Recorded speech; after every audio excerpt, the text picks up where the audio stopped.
Today, we're going to be comparing that chair versus that chair. That is called the DXRacer Sentinel, and this is actually a chair called the Marcus, which you can get at IKEA.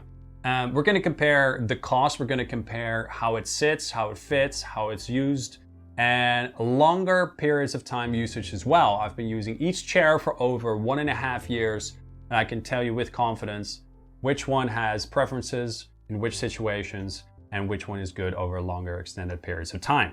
The first thing we need to talk about is why I'm even making this video. Well, I got in touch with DXRacer over at Gamescom 2 years ago, and I said, hey, I love your chairs. Can I have one? You know, I make YouTube videos, perhaps we can work together on this. And they were like, yeah, great, just pick out a chair, we'll send it to you and you'll make a video about it. And that's the deal. I'm like, awesome.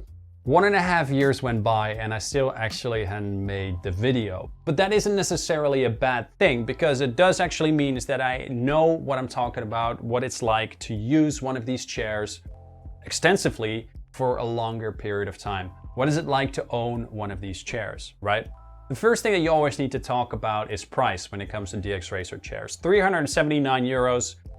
That's not a small amount. That's actually pretty expensive, but you know, you got to ask yourself, is it good value? Well, for me, I think it is. But before we actually talk about what I like about the chair, let's talk about what I dislike about the chair. One of the big issues that's kind of known at DXRacer is that they have a little bit of a quality control inconsistency, right? If you see to how the leather has been attached, there's nothing really major, but if you compare the size of this versus the size of that specific angle is specifically smaller than this one. If I slide this back, right? Don't know if you can see that, but there's like a little bit of a lip there, and there's a little bit of a lip there, right? They're not symmetrical. That one is tucked away a little bit more than that one. That's definitely, if you use it for longer amounts of time, when you own the chair for over 1.5 years, are things you're gonna notice, right? Is that really acceptable for a chair at this price point? Not really, but it's not uncommon to happen at chairs, right? What I do like about the chair, however, is the modularity, right? You got like these super adjustable armrests that go all over the place, like sideways and stuff like that. You can tuck them away. That's good. I like that it's a heavy duty chair, you know, like you can really slide back with this thing. It still works perfectly fine. You're not gonna fall over or anything like that. It is a comfortable chair. And one of the big things that I like about this chair versus, for example, this one, is the seat cushion. And that's something that we'll have to get into right now. It is the reason for me wanting to switch away from this chair, the IKEA Marcus. This is the chair I actually got before I got this chair. This is the chair that I used for streams, for making YouTube videos, for sitting for extended amounts of time at a desk. And for a long time that actually went very well. But after a couple of months, the seat cushion of this Marcus chair started to become quite hard. You actually noticed with the foam padding that's in there, usually it should bounce back, right? It should have that support. But if you sit on it for longer amounts of time after a couple of months, you do notice that you're actually like starting to sit on this wooden board that the foam is attached to. You actually start to feel it through the chair. And that's uncomfortable for a bit, but that's especially uncomfortable, like me, when you do 24-hour stream, 12-hour streams on a weekly basis. That's when it actually starts taking the fun out of streaming. And to me, that's a pretty big deal, right? Like if you're streaming for long amounts of time, when you're sitting or editing or doing whatever at your desk for large amounts of time, your chair better be comfortable. And this thing just didn't do that, really. And that's why I really was looking for something else. Now, how does that compare to this DXRacer chair? Well, actually quite different. This chair has been my daily driver chair for over 1.5 years now, and this thing still feels very comfortable. When you first get the chair, it feels a little bit hard. You think like, oh, my butt is really sore, but you need to sit it in a little bit. And once you sit in it for like a couple of weeks, it actually starts becoming a lot more comfortable. I can sit in this thing doing a 12-hour stream with no issues whatsoever. It's completely fine. You know, I don't have a sore butt. You know, the game can be whatever, but it's not the chair that's gonna hold me back anymore.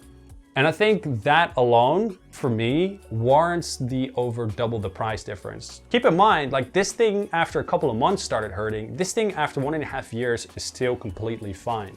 Now, one thing I do have to say when it comes to a chair like this is that it is a gaming chair, and like any product that is being marketed as a gaming peripheral, chair, whatever, a headset, like one of these, you're gonna pay extra for the styling. You're gonna pay extra for it to be called gaming, right? And some people say like, you're crazy to spend that amount of money on that, but a lot of people actually do like the look of how this gaming stuff looks on their setup. I've been using Astro products. I've been partnered with them for years, and I still love using those. I'll still take those over any headset. I have a Bose headset, a wireless headset downstairs. Could use that to stream, would definitely prefer the Astro one over the Bose one, right? It's not necessarily to do with gaming means worse, but it does usually mean is that you're gonna have to pay extra for that. This one is 379 euros. For the similar amount of money, you can probably get a better quality chair, but is that your sole priority when it comes to this chair? Is that the sole fundamental reason to buying a chair? Just the way it sits, or is the way how it actually looks important to you as well? A lot of people buy RGB keyboards, RGB mice, you know, have like a PC case with like tempered glass and like this spinning awesome water cooling emblem that, you know, like goes in any color, you know, like awesome RGB lighting on their graphics card. Why would it then be so crazy to be spending that amount of money on a chair? For the people that dislike that stuff, then the DXRacer is not for you. For the people that actually do like the look of a good chair, but is not sure if it's actually a chair that will last you a long time, this specific chair is made for tall and kind of like heavier people. It's a heavier duty chair. And to me, it actually still is completely fine after that amount of usage. I think it is, honestly, it is a good value chair. If you don't have that amount of money to spend on a chair, don't get this chair. Get the Marcus. The Marcus is completely fine, especially if you're not necessarily as heavy as I am. I'm roughly about 85 to 90 kilograms. If you're lighter than I am, not as tall, this will obviously last you a lot longer, but I'm a heavy dude, right? You know, I'm pretty tall, I'm Dutch, I'm not the most fit guy. So for me, it started to not become that comfortable after a couple of months, but you know, your experience may differ. In conclusion, should you buy a chair? Completely up to you. Do you like gaming stuff? Get it. If you want to spend that amount of money, get it. If you don't want to do that, or you have less amount of money to spend, get a different chair. There's plenty of options out there. This is a good chair. This is a good chair. I'll leave it entirely up to you. I just wanted to say a big thank you to DXRacer for actually sending me the chair and being okay with me talking about it on a video. In exchange for that, they have been completely neutral about what I say in the video. Nothing specifically positive, nothing specifically negative. It's not like, oh yeah, talk about how the leather is on the chair. They haven't done anything like that. They've just let me completely decide everything on it. And despite from what people say about it, they do actually make high quality products. Thank you for watching this video, guys. I'm sorry I don't have a Daisy video for you this week. I've actually been spending that time on a super secret project that I've been working on, but that is something you'll definitely see in the future. I hope this video was useful for you, and I hope you have a fantastic weekend. Bye-bye.